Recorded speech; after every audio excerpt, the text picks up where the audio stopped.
حسین دی پناہ است حسین سرداد ناداد دست در دست یزید حقا کے بنا لا الہ است حسین۔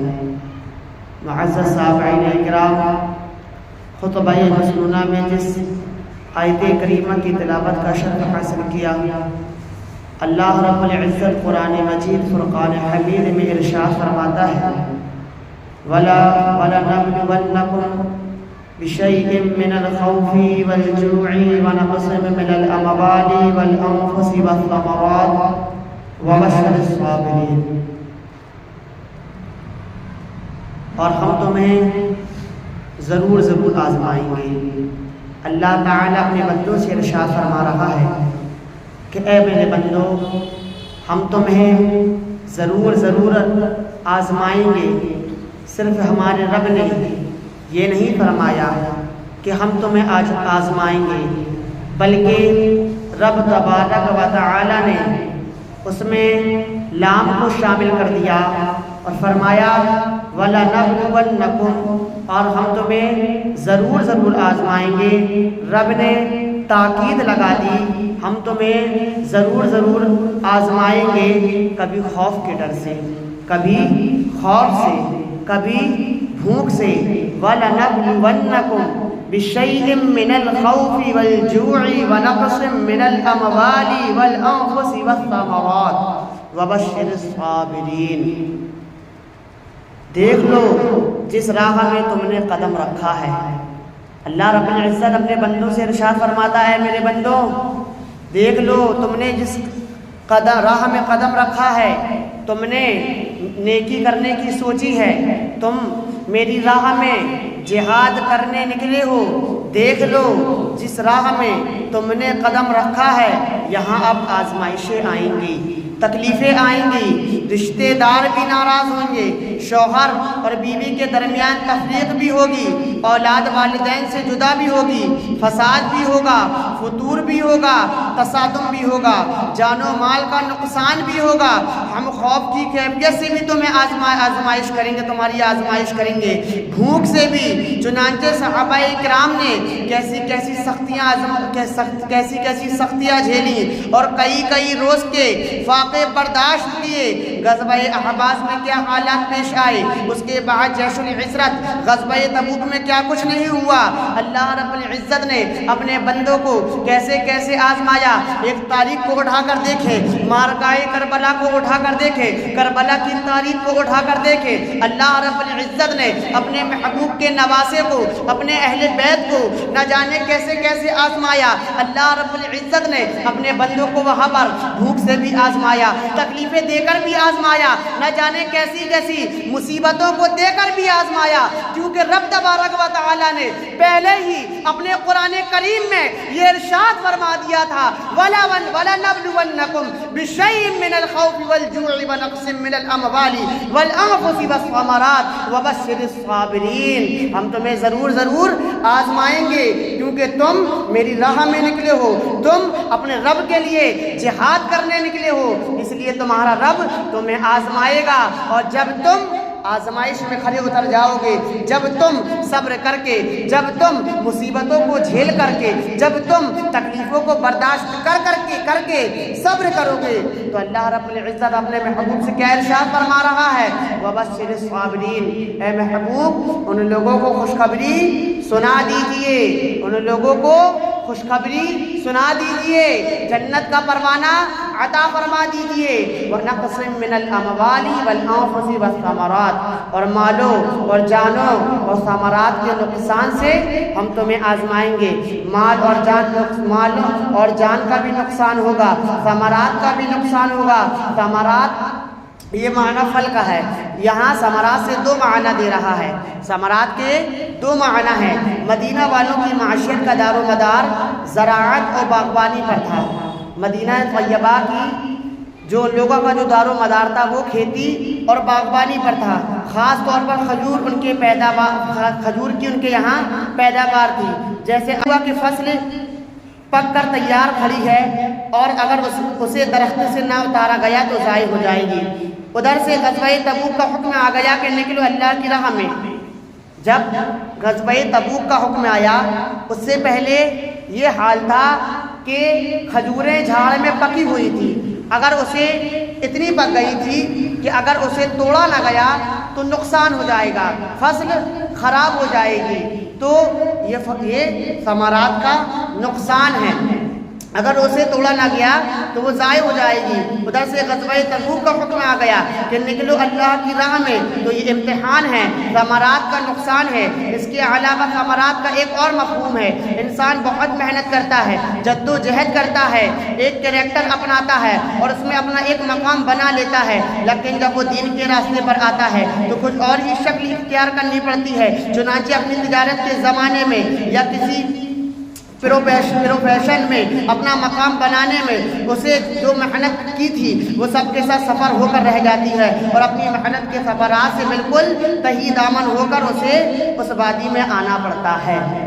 یعنی اس کا مطلب و معنی یہ ہے کہ اگر ایک عالم دین اس نے اپنے کاروبار کو جمایا، اس نے ایک عالم دین بھی ہے، وہ ڈاکٹر بھی ہے، ایک عالم دین بھی ہے، وہ انجینئر بھی ہے، ایک اللہ رب العزت کی راہ میں جہاد کرنے والا بھی ہے، نیک عمل کرنے والا بھی ہے، اسے دین کی فکر ہے، لیکن وہ انجینئر بھی ہے، اس نے خوب محنت کی، وہ ڈاکٹر بھی بن گیا، لیکن اگر اب وہ اللہ رب العزت کی راہ میں جہاد کرنے آ گیا تو اس نے اب جو محنت انجینئر بننے میں کی تھی، اس نے جو محنت ڈاکٹر بننے میں کی تھی، اب اسے وہ ڈاکٹری چھوڑنا پڑے گا، اب اسے سب چیز ایک کنارے رکھ کر اللہ رب العزت کی راہ میں آنا پڑے گا۔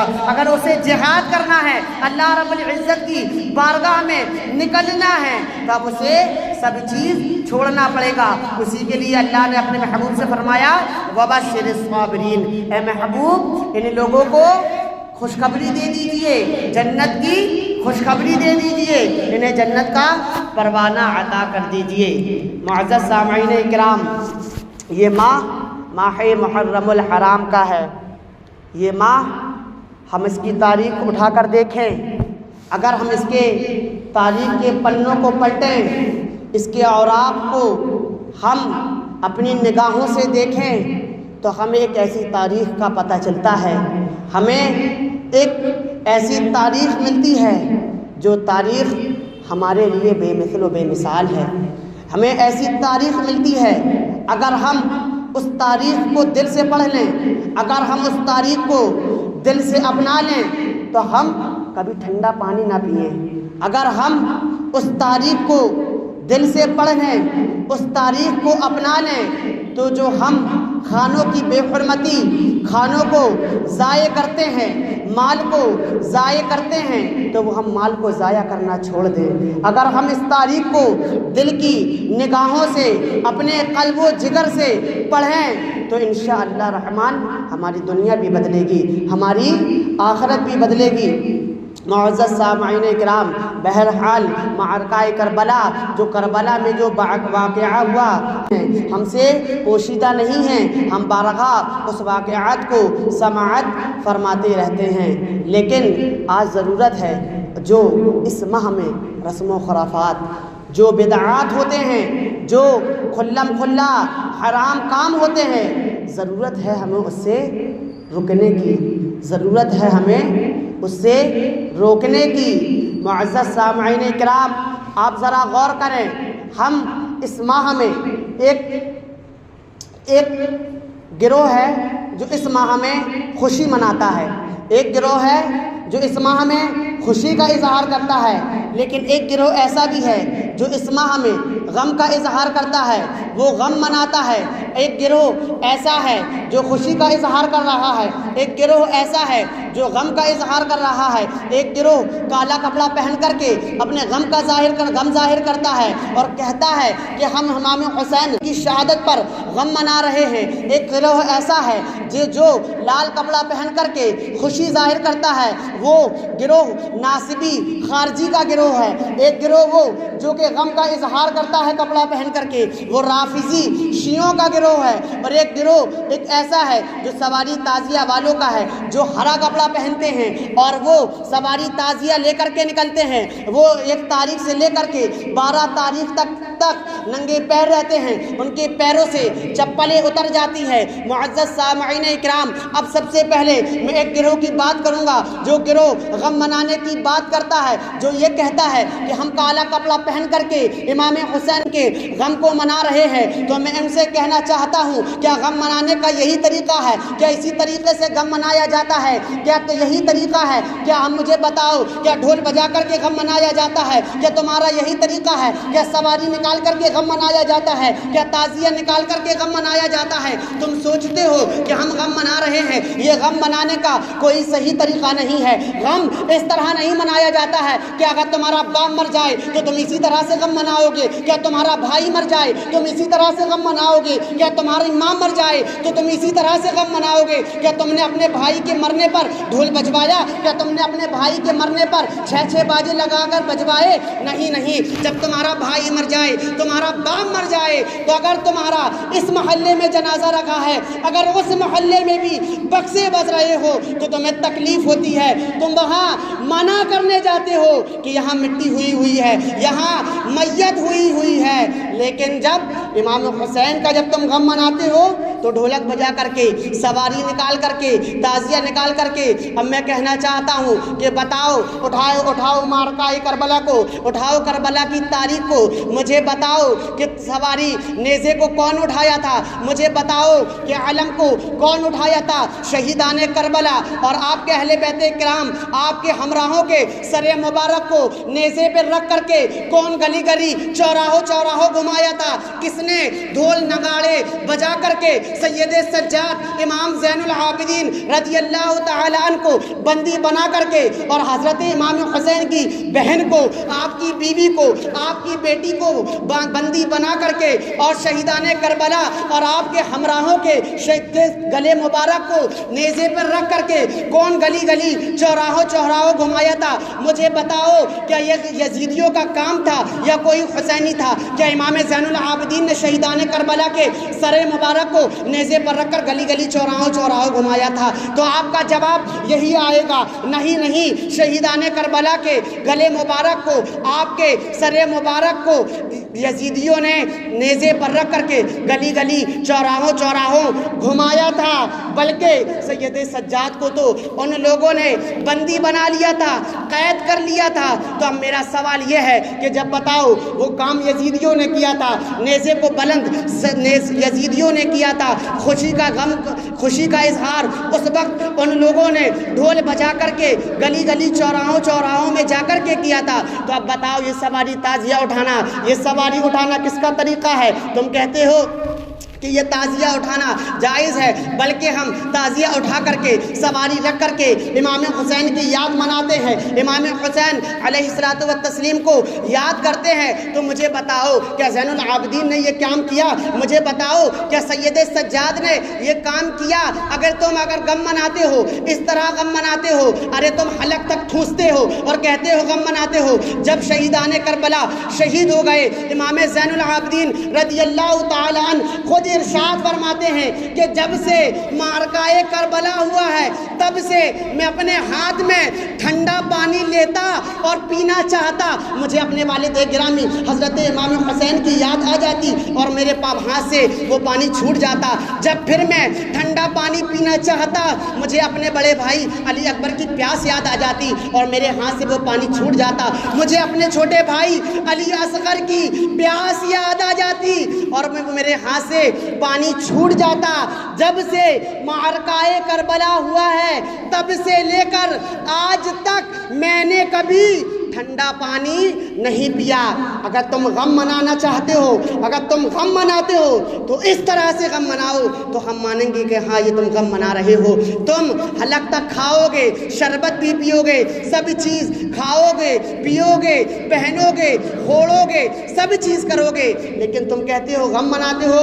ارے بھائی، یہ غم منانے کا طریقہ کیا ہے؟ اگر ہم عام لوگوں میں بھی دیکھ لیں، اگر ہم اپنے معاشرے میں بھی دیکھ لیں، اگر ہم کسی غم میں، پریشانی پریشانی میں ہوتے ہیں، اگر ہم کسی غم میں ہمارے اوپر کوئی غم لاحق ہوتا ہے تو نہ ہمیں کھانا اچھا لگتا ہے، نہ ہمیں پانی پینا اچھا لگتا ہے، نہ ہمیں کچھ کرنا اچھا لگتا ہے۔ اگر کوئی انسان غم میں ہوتا ہے تو وہ صرف اپنے رب کی بارگاہ میں سجدہ ریز ہو کر اپنے رب کے سامنے اپنے غم کو پیش کرتا ہے، اپنی گریہ وزاری کو پیش کرتا ہے۔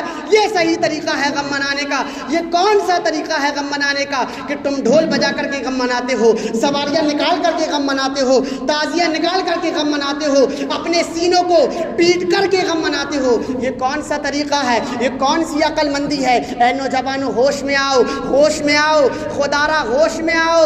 کہیں ایسا نہ ہو یہ طریقہ ہمیں جہنم کی طرف لے جائے، کہیں ایسا نہ ہو یہ طریقہ ہمیں ہمارے نبی سے دور کر دے، کہیں یہ ایسا نہ ہو کہ یہ طریقہ ہمیں اپنے محبوب گرامی وقاص صلی اللہ علیہ وسلم کے نواسوں سے دور کر دے۔ اب ایک گروہ ہے جو خوشی کا اظہار کرتا ہے، وہ خارجی کا گروہ ہے، وہ خارجی ناصبی کا گروہ ہے، جو صحابہ کرام کو تو مانتا ہے لیکن اہل بیت کرام کو نہیں مانتا، جو صحابہ کرام کی تعظیم و توقیر تو کرتا ہے لیکن اہل بیت کرام کی شان میں بھونکتا ہے، وہ خارجی ناصبی کا گروہ ہے۔ تو 1 محرم سے لے کر کے 12 محرم تک لال، ہرا، کالا کپڑا پہننا شریعت اسلامیہ میں ناجائز و حرام ہے۔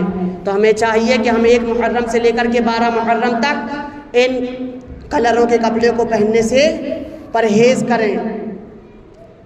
اب ایک بات، ہمارے معاشرہ میں ایسی گندگی پھیلتی جا رہی ہے۔ آپ 1-2 سال سے پہلے اٹھا کر دیکھیں تاریخ کو، اگر 1-2 سال پہلے جائیں تو یہ سواری، تعزیہ، علم گلم، ڈھول تماشا بہت حد تک کم ہو گیا تھا، لیکن اب پھر اس نے ابھار لی ہے۔ اب پھر یہ حد سے زیادہ عروج پر جاتا جا رہا ہے، یہ حد سے زیادہ بڑھتا جا رہا ہے، ایک کے بعد ایک رسم و خرافات پیدا ہوتی ہے۔ آپ 3-4 سال 5 سال سے پہلے جائیں، آپ بتائیں کیا 1 تاریخ کو کہیں پر کبھی پرچم کشائی ہوتی تھی؟ ایک رسم و خرافات اور نئی پیدا ہو گئی ہے کہ اب 1 محرم الحرام کو گلی گلی، چوراہوں میں 10-10 12-12 ڈی جے لگا کر کے پرچم کشائی کی جا رہی ہے۔ یہ کون سی بات ہے یہاں پر؟ ارے تم مجھے بتاؤ، کیا یہی امام حسین کی تعلیم و تربیت ہے؟ مجھے بتاؤ کیا امام حسین آخر شہید کیوں ہوئے؟ شہید ہونے کی وجہ کیا تھی؟ کیا امام حسین کافر سے جنگ کرنے گئے تھے؟ کیا یزید کافر تھا؟ کیا وہ نبی کی بے حرمتی کرتا تھا؟ کیا وہ نبی کی نبوت کا انکار کرتا تھا؟ کیا وہ خدا کے خدائی کا انکار کرتا تھا؟ نہیں، وہ صرف اس جنگ کی وجہ یہ تھی، جنگ ہونے کی وجہ یہ تھی، معرکہ کربلا پیش آنے کی وجہ یہ تھی کہ یزید فاسق معلن تھا، یزید کے یہاں شرابی، جواڑی، شرابوں کا اڈا لگا کرتا تھا، اس کے یہاں گناہوں کا بازار گرم ہوا کرتا تھا، اور وہ حضرت امام حسین علیہ الصلوۃ والتسلیم اور حضرت حسین علیہ السلام اور آپ کے ہمراہوں کو اپنے ہاتھ پر بیعت مرید ہونے کو کہہ رہا تھا، لیکن حضرت امام حسین علیہ السلام نے اس کی بیعت کو قبول نہیں کیا، اس کی بیعت کا انکار کر دیا، کیونکہ یزید شرابی تھا، جواڑی تھا، عیاش تھا، عیار تھا، اس کے یہاں گناہوں کا بازار گرم ہوا کرتا تھا، اس لیے امام حسین علیہ السلام نے اس کی بیعت کو قبول نہیں کیا، انکار کر دیا۔ لیکن آج ہمارا یہ حال نہیں ہے، ہم اپنے آپ کو حسینی بتاتے ہیں لیکن ہم اس سے وابستہ ہو رہے ہیں، ہم اس سے جڑتے جا رہے ہیں جو صحابہ کرام کی شان میں بھونکتا ہے، جو حضرت ابوبکر صدیق رضی اللہ تعالی عنہ کی شان میں بھونکتا ہے۔ وہاں پر حضرت امام حسین علیہ السلام نے صرف وہ یزید شرابی تھا، جواڑی تھا، وہ حضرت ابوبکر صدیق کی شان میں نہیں بھونکتا تھا، وہ عمر فاروق کی شان میں نہیں بھونکتا تھا، وہ عثمان غنی کی شان میں نہیں بھونکتا تھا، صرف اس کا گناہ یہ تھا کہ وہ شرابی تھا، جواڑی تھا، اس کے یہاں گناہوں کا بازار گرم ہوتا تھا۔ اس نے حضرت امام حسین علیہ السلام کو زور ڈالا، اپنی پوری طاقت قوت لگائی کہ آپ مجھ پہ میرے ہاتھ پر بیعت کر لیں۔ امام حسین نے اس کی بیعت کو انکار کر دیا، اس لیے اس نے اپنے لوگوں سے حضرت امام حسین اور آپ کے ہمراہوں کو شہید کر ڈالا، شہید کروا دیا۔ لیکن آج ہم کسی کے ہاتھ پر ہاتھ دینے کو یوں سمجھ لیتے ہیں کہ کچھ بات ہی نہیں ہے۔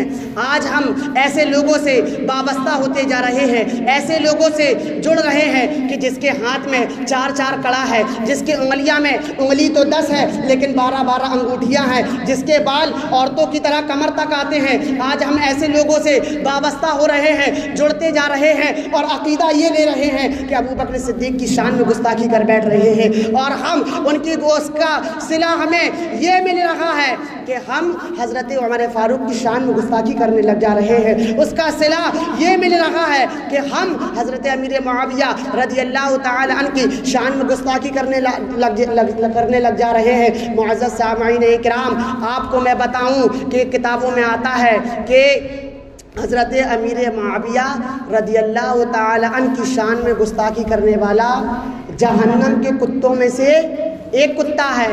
جو حضرت امیر معاویہ رضی اللہ تعالی عنہ کی گستاخی کرتا ہے وہ جہنم کے کتوں میں سے ایک کتا ہے۔ اور ابن عساکر سے روایت ہے کہ جب ایک شخص تھا جس کا موت کا وقت قریب آیا تو اس سے لوگوں نے کہا کہ کلمہ طیبہ پڑھو۔ کلمہ پڑھانے کی لوگوں نے کوشش کی لیکن اس کی زبان پر کلمہ طیبہ نہیں آ رہا تھا۔ اس نے کہا کہ میں کلمہ طیبہ نہیں پڑھ سکتا، میں کلمہ طیبہ نہیں پڑھ سکوں گا، کیونکہ میں ایسے لوگوں کے ساتھ رہتا تھا، میں ایسے لوگوں کی صحبت میں رہتا تھا جو مجھ سے حضرت ابو بکر صدیق رضی اللہ تعالی عنہ کو گالی بکوایا کرتے تھے، گالی دلوایا کرتے تھے۔ میں ایسے لوگوں کی صحبت میں رہا کرتا تھا جو عمر فاروق کی شان میں گستاخی کرا کرتے تھے اور مجھ سے بھی کرنے کو کہتے تھے۔ میں ایسے لوگوں کی صحبت میں رہا کرتا تھا کہ جو عثمان غنی رضی اللہ تعالی عنہ کی شان میں بھونکتے تھے اور مجھ سے بھی ان کی گستاخی کرواتے تھے، اس لیے میں کلمہ طیبہ نہیں پڑھ سکتا۔ اس کی زبان ہی میں کلمہ طیبہ آ ہی نہیں رہا تھا۔ یہ ہے ابو بکر صدیق کی گستاخی کرنے والوں کا حال، یہ ہے حضرت عمر فاروق کی گستاخی کرنے والوں کا حال، یہ ہے عثمان غنی کی گستاخی کرنے والوں کا حال، اور یہ ہے ان لوگوں کی صحبت کا نتیجہ، یہ ہے ان لوگوں کی وابستگی کا نتیجہ۔ کون لوگ؟ رافضی، شیعہ، یہ حرام خور کتے جو میرے ابو بکر صدیق، حضرت ابو بکر صدیق، حضرت عمر فاروق، حضرت عثمان غنی کی صحابیت کا انکار کرتے ہیں، ان کی شان میں گستاخی کرتے ہیں، حضرت امیر معاویہ کی شان میں گستاخی کرتے ہیں۔ تو ہماری آپ لوگوں سے گزارش ہے کہ اپنے اپنے بچوں کو سمجھائیں، انہیں تعلیم دیں کہ بیٹا کہیں ایسا نہ ہو کہ تمہارا بھی حال اسی شخص کی طرح ہو جائے کہ جیسے اس شخص کی زبان میں کلمہ طیبہ نہیں آ رہا ہے، کہیں ایسا حال ہمارا بھی نہ ہو جائے۔ تو خدا را ان رافضیوں، ان شیعوں، ان نیم رافضیوں سے بچیں، اپنے دامن کو بچائیں، اپنے عقیدے کو درست کریں، اپنے ایمان و عقائد کو پختہ کریں، اور ساتھ ہی ساتھ ان ناصبی خارجی لوگوں سے بھی بچیں جو اہل بیت کرام کی گستاخی کرتے ہیں۔ امام اہل سنت اعلیٰ حضرت رضی اللہ تعالی عنہ نے ہمیں جو یہ عقیدہ دیا ہے، ہمیں جو تعلیم دی ہے کہ ہمارے دل میں حضرت امام حسین کی محبت بھی ہے، صحابہ کرام کی محبت بھی ہے، اہل بیت کرام کی محبت بھی ہے۔ شریعت اسلامیہ کا اس پر اتفاق ہے کہ تمام صحابہ کرام بھی برحق ہے اور تمام اہل بیت کرام بھی برحق ہے، تمام صحابہ کرام بھی جنتی ہیں، تمام اہل بیت کرام بھی جنتی ہیں۔ تو ہمیں چاہیے کہ ہم اس بات کو سمجھیں، پڑھیں، ہم اپنے بچوں کو، خاص کر ہم اپنے نوجوان بھائیوں کو، بچوں کو اس چیز کی تعلیم دیں، انہیں بتائیں کہ بیٹا کیا صحیح کیا غلط ہے۔ آج ہمارا نوجوان طبقہ بہکتا جا رہا ہے، گمراہ ہوتے جا رہا ہے۔ وہ رافضی، وہ شیعہ ہمارے نوجوانوں کو کیپچر کر رہے ہیں، ان کے دلوں میں صحابہ کرام کا بغض ڈال رہے ہیں، انہیں شریعت اسلامیہ سے پھیرنے کی کوشش کر رہے ہیں۔ تو یہ ہمارا فریضہ بنتا ہے، یہ ہمارا فرض ہے کہ ہم اپنے بچوں کو بتائیں کہ بیٹا صحابہ کرام کیا ہیں، صحابہ کرام کی عظمت کیا ہے، ان لوگوں نے دین اسلام کے لیے کیا قربانیاں پیش کی ہیں، صحابہ کرام کی عظمت کیا ہے۔ اب اب ہمارا تو یہ طریقہ ہے کہ ہم جگہ جگہ سواری تعزیہ رکھ رہے ہیں، ہم ڈھول تماشا کر کے ڈھول تماشے میں شامل ہو کر کے اس کی تعداد کو بڑھا رہے ہیں۔ یاد رکھیں اللہ کے رسول صلی اللہ علیہ وسلم کی حدیث پاک ہے کہ جو جس قوم کی مشابہت کرے، جو جس قوم کی مشابہت صحبت کرے گا وہ اسی میں شامل ہوگا۔ تو ہمیں چاہیے کہ ہم اس سے بچیں، ہم جہاں یہ کام گناہ کے کام ہو رہے ہیں اس جگہ سے دور ہو جائیں، اپنے بچوں کو بھی بچائیں، اپنے نوجوانوں کو بھی بچائیں۔ اب لوگ ایسے کام کر رہے ہیں، انسان گلی گلی چوراہوں میں سواری رکھ رہا ہے، تعزیہ رکھ رہا ہے اور کہتا ہے یہ غم کا اظہار ہے، اور جگہ جگہ کربلا بناتا نظر آ رہا ہے۔ وہاں پر 4 گھوڑے بٹھا دیے، تلواریں کھڑا کر دی، گڑیا گڈوں کو رکھ دیا اور کہتا ہے یہ کربلا ہے، اسے کربلا کا نام دے دیا ہے۔ اب میں ان سے کہنا چاہتا ہوں تو نے کربلا کا نام تو دے دیا، اب مجھے بتا کہ وہ حضرت امام حسین علیہ السلام کو کہاں سے لائے گا کہ جو عمر تو 56 سال کی ہے لیکن اپنے نوجوان 18 سالہ لڑکے نوجوان لڑکے کی شہادت کو اس کی شہادت کو اپنی نگاہوں کے سامنے ہوتے دیکھ رہا ہے، تو نے اس کا نام کربلا تو رکھ دیا۔ اب مجھے بتا کہ تو وہ امام حسین کہاں سے لائے گا؟ اب مجھے امام حسین لا کر تو دکھا، اب وہ مجھے علی اکبر لا کر کے تو دکھا۔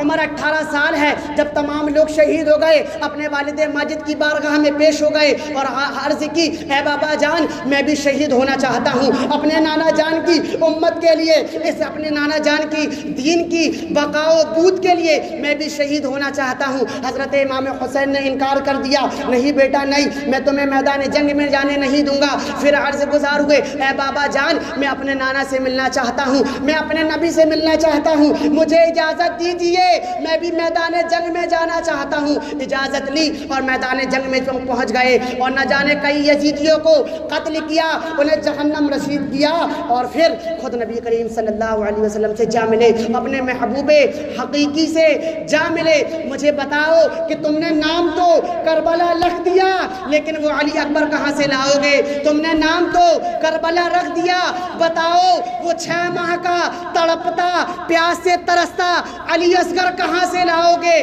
کہ جسے طلب تو پانی کی ہے، جب اس کے لیے پانی مانگا جا رہا ہے تو اسے پانی نہیں ملا بلکہ فوج یزید نے پانی کی جگہ تیروں سے بوچھار کر دیا اور جا کر علی اصغر کی حلقوم مبارک میں لگ گئی۔ مجھے بتاؤ تم نے نام تو اسے کربلا کا دے دیا لیکن وہ علی اصغر کہاں سے لاؤ گے؟ تم نے نام تو کربلا کا دے دیا، اب مجھے بتاؤ کہ وہ حبیب ابن مظاہر کہاں سے لاؤ گے جو ضعیف ہے، جو ناتوا ہے، اتنے ضعیف بزرگ ہیں لیکن اپنے محبوب کے اپنے نبی کی امت کے لیے جنگ میں جا رہے ہیں۔ اب مجھے بتاؤ کہ وہ حبیب ابن مظاہر کہاں سے لاؤ گے؟ تم نے نام تو کربلا رکھ دیا، اب مجھے بتاؤ کہ وہ حضرت حر کہاں سے لاؤ گے کہ جو چند منٹوں پہلے ابھی جہنمی تھے، یزیدیوں کے قافلے میں شامل تھے، حضرت امام حسین اور آپ کے ہمراہوں کو شہید کرنے پر آمادہ تھے لیکن رب نے ایسی کرم کی نظر ڈالی، رب نے ایسا کرم کیا، نبی کی رحمت ایسی جوش میں آئی کہ وہ حضرت حر کو یزید کے خیموں سے نکال کر کے امام حسین کے خیمے میں لا کر کھڑا کر دیا۔ جو پہلے خود امام حسین کو شہید کرنا چاہتے تھے اب وہ یزیدیوں کے مقابلے میں اترتے نظر آ رہے ہیں۔ اب مجھے بتاؤ کہ وہ حضرت حضرت حر کہاں سے لاؤ گے؟ تو اے نوجوانوں یہ کربلا صرف کربلا ایک ہے، تم صرف 4 گڑیوں کو رکھ کر کے، گھوڑوں کو بٹھا کر کے، تلوار کو رکھ کر کے کسی کو بھی کربلا کا نام نہ دے دیا کرو۔ اگر تم کربلا کا نام دیتے ہو تو تمہیں پھر وہ تاریخ لانا ہوگا، پھر وہ تمہیں حضرت امام حسین کو لانا ہوگا۔ تو میری آپ سے گزارش ہے کہ اس میں جو رسم خرافات ہوتی ہیں ان سے پرہیز کریں۔ اگر تم سچے حسینی ہو، اگر تم حسینی ہونے کا دعویٰ کرتے ہو تو تمہیں جو صحیح حسینیت ہے، جو صحیح شریعت مطالعہ ہے، جس چیز کے لیے حضرت امام حسین نے اپنی جان دی ہے، جس چیز کے لیے حضرت امام حسین نے اپنے بچوں کو شہید کروایا ہے، جس چیز کے لیے حضرت امام حسین نے اپنے بچوں کو قربان کیا ہے، اپنے بھائی کو قربان کیا ہے، اس چیز پر عمل ہو کر کے تو دکھاؤ، اس پر اتر کے تو دکھاؤ۔ وہ کیا چیز تھی کہ شراب رکنا چاہیے، جوا رکنا چاہیے، ہم جوالی کے ہاتھ میں ہاتھ نہیں دیں گے۔ لیکن ہم لوگ آج ایسے ہی پیروں کے دھندے میں پھنس جاتے ہیں کہ اس کے ہاتھ میں کڑا ہے، اس کے ہاتھ میں بیڑی ہے، وہ صرف علی علی کہنے والا ہے، وہ بس صرف وجدے میں آ جاتا ہے اور پکارتا ہے علی علی، اور ہم نے اس کے علی علی پکارنے کو بس اس کے دامن میں وابستہ ہو گئے۔ تو اے نوجوانوں، یہ تمہاری زندگی بھی برباد کر دے گا، تمہیں برباد کر دے گا۔ اگر تمہیں صحیح پیر چاہیے تو پہلے تم اس کے کریکٹر کو چیک کرو، تم دیکھو کہ وہ پیر بننے کے لائق ہے بھی کہ نہیں، وہ ہمارے پیر بننے کے لائق ہے بھی کہ نہیں، ہم اسے پیر بنائیں کہ نہیں۔ پہلے اسے شریعت مطہرہ کی نظر سے دیکھو کہ اس کے اندر کیا کمی بیشی ہے، کہیں وہ حرام کام میں تو مبتلا نہیں ہوتا ہے، کہیں وہ جوا تو نہیں کھیلتا ہے، کہیں وہ شراب تو نہیں کھیلتا ہے، کہیں وہ نمازوں کو ترک تو نہیں کرتا ہے۔ لیکن آج ہم نے اسی کے دامن کو تھاما ہوا ہے کہ جو نمازوں کو بھی چھوڑتا ہے، جو نمازوں کو بھی ترک کرتا ہے۔ تو اللہ رب العزت سے دعا ہے، پروردگار عالم ہمیں کہنے سننے سے زیادہ عمل پیرا ہونے کی توفیق عطا فرمائے اور سچا حسینی بننے کی توفیق عطا فرمائے۔ صرف نام نہاد والے حسینی نہیں، صرف یا حسین کا نعرہ بلند کرنے والے نہیں، بلکہ صحیح حسینیت پر عمل کرنے والا ہمیں بنائے۔ اللہ رب العزت سے دعا ہے، پروردگار عالم ہمارے ایمان و عقائد کی حفاظت عطا فرمائے۔ رافضی، شیعوں، ناصبی، خارجی، سواری، تعزیہ، ڈھول، تماشے، ہر رسم و خرافات سے ہماری حفاظت عطا فرمائے، ہمیں گناہوں سے محفوظ رکھے۔ وآخر دعوانا ان الحمدللہ رب العالمین۔ جو حضرات سنتیں ادا نہیں کیے، سنتوں کو ادا کر لیں، صفوں کو درست کر لیں۔